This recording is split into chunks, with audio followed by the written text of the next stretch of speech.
আসসালামু আলাইকুম রহমতুল্লাহি ওবরকাতুহু। সম্মানিত দর্শক, আজকে যে বিষয়টি নিয়ে আলোচনা করব সেই বিষয়টি সম্পর্কে জানেন না এমন কোনো দর্শক নেই। সেটা হলো পালানো। আমাদের শৈশবে আমরা নিজেরা পালিয়েছি, কখনো খেলার ছলে, পলাপুলি খেলা, আর কখনো প্রয়োজনের তাগিদে কোনো একটা অন্যায় করেছি, এখন লুকিয়ে থাকতে হবে। আবার আমরা নিজেরা যেভাবে পালিয়েছি, সেই পলানোর অনেকগুলো উদ্দেশ্য, খেলার ছলে হোক কিংবা প্রয়োজনের তাগিদে হোক। তো আমরা প্রায়ই ধরা পড়ে যেতাম, কেউ দেখে ফেলতো। আমরা তখন অনুনয় বিনয় করে বলতাম যে আমরা যে পালিয়েছি এ কথা কাউকে বলো না। এরকম দৃশ্য দেখুন, আপনাদের মনে পড়ে কিনা। আমরা আমাদের নিজেদের বাইরে আমরা পশু পাখি, কীট পতঙ্গ তাদেরকে পালাতে দেখেছি, এবং সেই পালানো আমাদেরকে ভীষণ রকম, বিশেষ করে বিড়াল, কুকুর, আমাদের যে গৃহপালিত প্রাণীগুলো, তারা একটু বুদ্ধি সম্পন্ন। তো কখনো মানুষের ভয়ে, কখনো মানুষের সাথে খেলার ছলে, কখনো আপন গোত্রের অর্থাৎ এক বিড়াল আর এক বিড়ালের সঙ্গে, এক কুকুর আর এক কুকুরের সঙ্গে খেলতে গিয়ে বা অন্য যে কোনো কারণে রণভঙ্গ দিতে গিয়ে তাদেরকে কখনো পিছনে ফিরে দৌড়াতে হয়েছে, কখনো পালাতে হয়েছে। আমাদের এই সমাজে মানুষ এবং প্রাণীর মধ্যে পালানোর ক্ষেত্রে আমরা যেটিকে সবচেয়ে বেশি নম্বর দেই এবং সবচেয়ে বেশি গালাগালি করি, সেটি হলো শিয়াল, ধূর্ত শিয়াল। শিয়ালের মতো এত চমৎকার করে, এত সুন্দর করে, শৈল্পিকভাবে কেউ পালাতে পারে, এটা সাধারণত আমরা জানি না। এজন্য আমরা কাউকে যদি কখনো নেতিবাচক করতে, কারো মেধা, কারো যোগ্যতা আমরা টিটকারি করতে চাই, কাউকে যদি আমরা ছোট করতে চাই, তাহলে তাকে আমরা শিয়ালের ধূর্ততার সঙ্গে তুলনা করি। আজকের যে শিরোনামটি দেওয়া হয়েছে, সেই শিরোনামটির সঙ্গে কোনটার মিলন ঘটাবো? মানুষের পলায়ন, পশুর পলায়ন, রাজনীতিবিদ বা রাজাবাদশাদের পলায়ন, সেগুলো, নাকি কেবলই কেন পলাবেন, কখন পলাবেন, কোথায় পালাবেন, এই বিষয়ের ব্যাখ্যাগুলো বলবো। আপনাদের হয়তো প্রশ্ন আসতে পারে যে আমি এই সময়টিতে কেন হঠাৎ করে এরকম কথা বলেছি। এর আগেও পালানো নিয়ে আমি বহু লেখা লিখেছি আর বহু ভিডিও করেছি। শেখ হাসিনার জমানাতে বহুবার ভিডিও করেছি, ইউনূসের জমানাতে বহুবার ভিডিও করেছি। এই প্রথম তারেক রহমান সাহেবের জমানাতে পালানো নিয়ে ভিডিও করলাম, এই প্রথমবার। এখন প্রশ্ন হলো যে হঠাৎ করে তারেক রহমান সাহেব বা তার সরকারের মধ্যে কি পলায়নের কোনো লক্ষণ আপনারা দেখতে পাচ্ছেন? বা 4 মাস অতিক্রান্ত হলো, তো এই সময়ের মধ্যে হঠাৎ করে এই পালানোর কথা আসলো কেন? আপনারা লক্ষ্য করবেন যে এই কথাগুলো কিন্তু আমরা বলছি না। সরকারের বান্ধব, সরকারের আপনজন, সরকারের ভেতরের লোক, সরকারের বাইরের লোক, পার্লামেন্টের ভিতরের লোক, পার্লামেন্টের বাইরের লোক, বা যে সকল দল পার্লামেন্টে রিপ্রেজেন্ট করে তাদেরই যে সকল সদস্য পার্লামেন্টে যেতে পারেনি, বা যে সমস্ত দল বা ব্যক্তি পার্লামেন্টে গেছেন, মন্ত্রী হতে পারেননি, সরকারি ঘনিষ্ঠজন, তারপর মন্ত্রী হয়েছেন কিন্তু ক্ষমতা পাননি, তাদেরকে বঞ্চিত করা হয়েছে, একঘরে করে রাখা হয়েছে।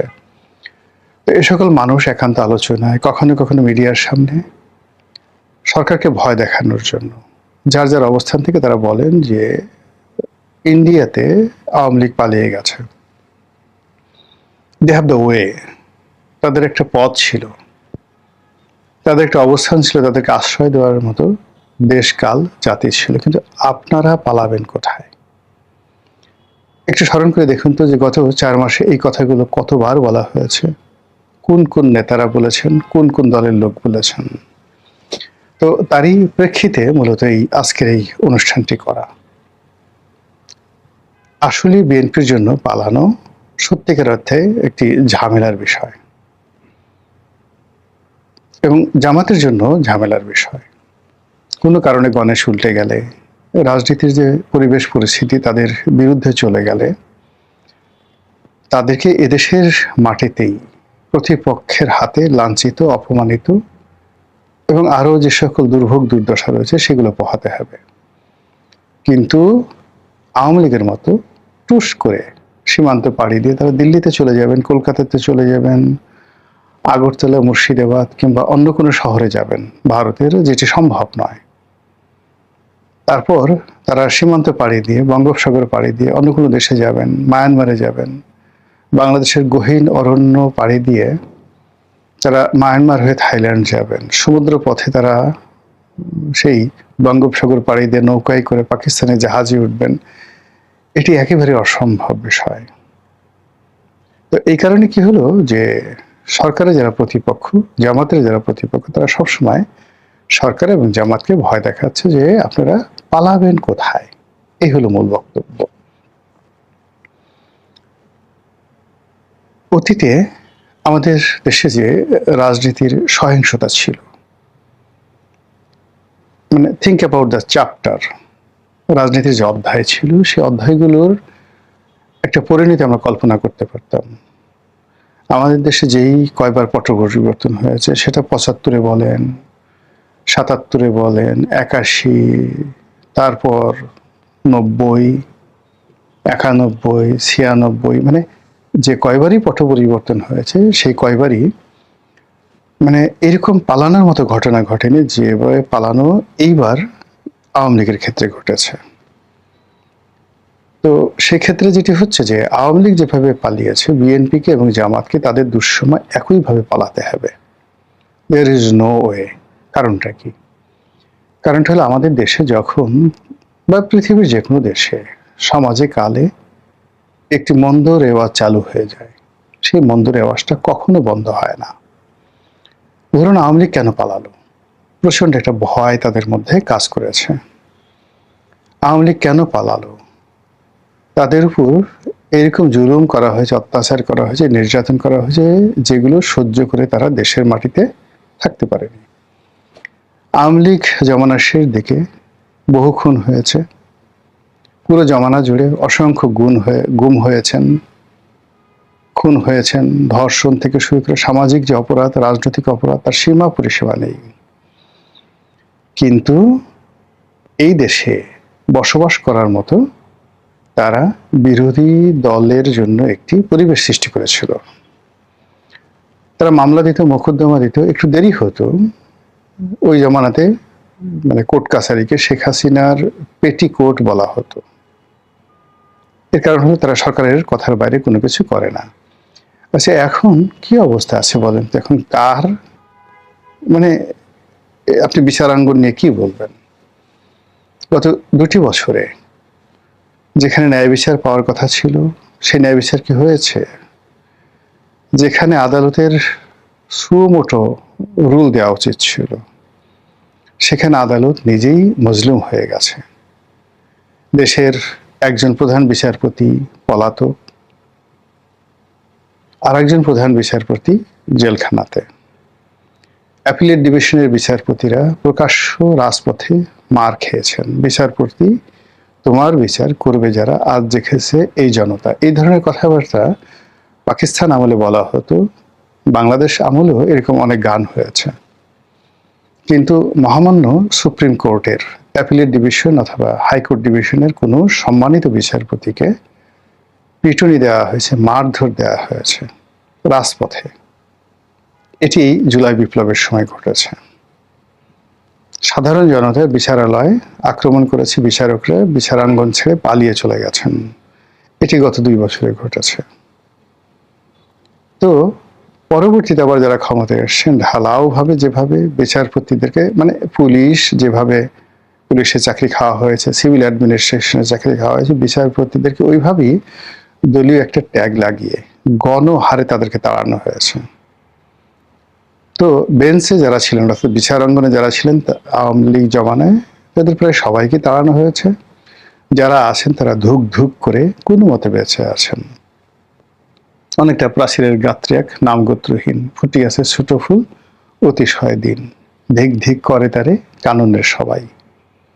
মানে তারা এমনভাবে আছেন যে কোনো মতে জ্বলছেন এবং আশেপাশের সব লোক তাদেরকে গালাগালি করছে। এর বাইরে আপনি যদি বারের কথা চিন্তা করেন, আওয়ামীপন্থী যত শীর্ষ আইনজীবী রয়েছেন, জুনিয়র সিনিয়র, ঢাকা কোর্ট থেকে শুরু করে অন্যান্য বেঞ্চগুলোতে, ইউনূসের জমানাতে তো তাদেরকে দাঁড়াতেই দেওয়া হতো না। এখন কিছু আইনজীবী আছেন যারা নিয়মিত কোর্ট কাছারিতে করছেন, যাচ্ছেন, কথাবার্তা বলছেন, কিন্তু যেটিকে বলা হয় লিগ্যাল রাইট, সেই লিগ্যাল রাইটটা একেবারেই নেই। সরকারের ইচ্ছার বাইরে কেউ যাবে এই কথা কেউ কল্পনাই করতে পারছে না। সেলফ সেন্সরশিপ, আত্মনিয়ন্ত্রণ এবং নিজের নিজের অবস্থান থেকে সরকারকে তুষ্ট রাখার যে চেষ্টা এবং তদবির সবাই এই রাষ্ট্রে করে যাচ্ছেন।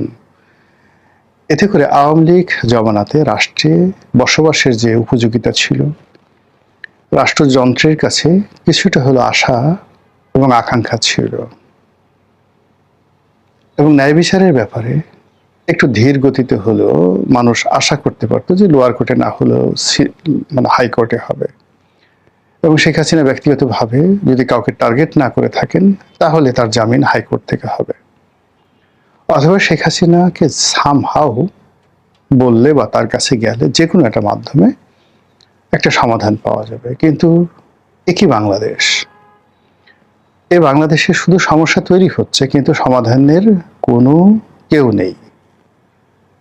কোনো মানুষ, কোনো রাজনৈতিক নেতৃবৃন্দ, কোনো মন্ত্রী, এমপি, আমলা কামলা কারো দরবার আর্ত মানবতার জন্য, মুসলিমের জন্য খোলা নেই।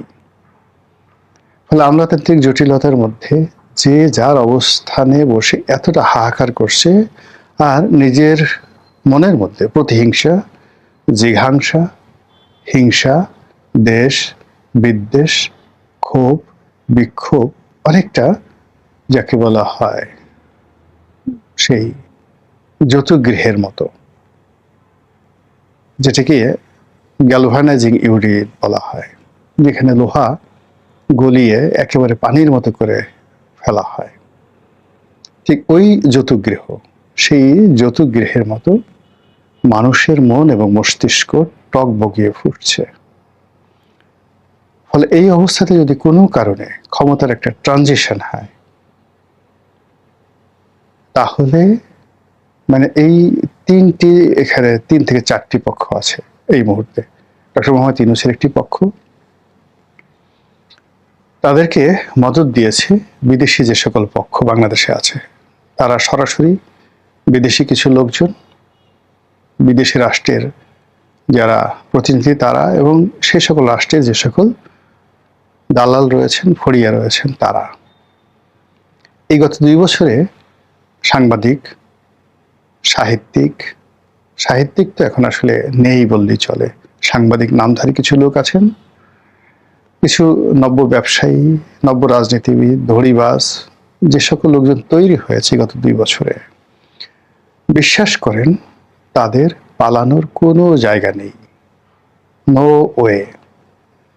অথচ আপনি যদি পৃথিবীর ইতিহাস দেখেন, যুদ্ধের ইতিহাস দেখেন, মানে সব ক্ষেত্রে একটা এক্সিট প্ল্যান থাকে। আমাদের ঘরে জানালা থাকে, দরজা থাকে, ময়লা আবর্জনা নামার জন্য ড্রেনেজ পাইপ থাকে, আমাদের শরীরে আমরা যে সকল পোশাক আশাক পরি সেটা খোলার জন্য বাটন থাকে, বোতাম থাকে, হাতা থাকে, তারপর প্যান্টের সেই চেইন থাকে, আপনি আপনার প্রয়োজন সারতে পারেন। কিন্তু এখনকার যে রাজনীতি, পুরো রাজনীতিতে এরকম একটা বদ্ধ শৃঙ্খলের মধ্যে ঢুকে দেওয়া হয়েছে, এরকম একটা বদ্ধ ঘরের মধ্যে ঢুকে দেওয়া হয়েছে, এখান থেকে আপনি বের হতে পারছেন না। সীমানা পাড়ি দেওয়া তো পরের কথা, অথচ যখনই এরকম কোনো কাজ করা হয় রাজনীতি বা অন্য যে কোনো জায়গাতে, প্রায় সব ক্ষেত্রে একটা সেফ এক্সিট থাকে, পালানোর একটা পথ থাকে, ফেরার একটা পথ থাকে, ফিরে আসার একটা পথ থাকে। কিন্তু এখন সকল পথগুলো, আসার পথ এবং যাওয়ার পথ, রীতিমতো সিল্ড হয়ে গেছে, বন্ধ হয়ে গেছে। এই বন্ধ দরজা কখন কিভাবে কার জন্য খুলবে আর কার জন্য আবার নতুন করে যে দরজাগুলো রয়েছে সেগুলো বন্ধ হয়ে যাবে, সেটাই এখন দেখার বিষয়। মহান আল্লাহ আমাদের সবাইকে হেদায়েত দান করুন এবং হেফাজত করুন। আসসালামু আলাইকুম ওয়া রাহমাতুল্লাহি ওয়া বারাকাতুহু।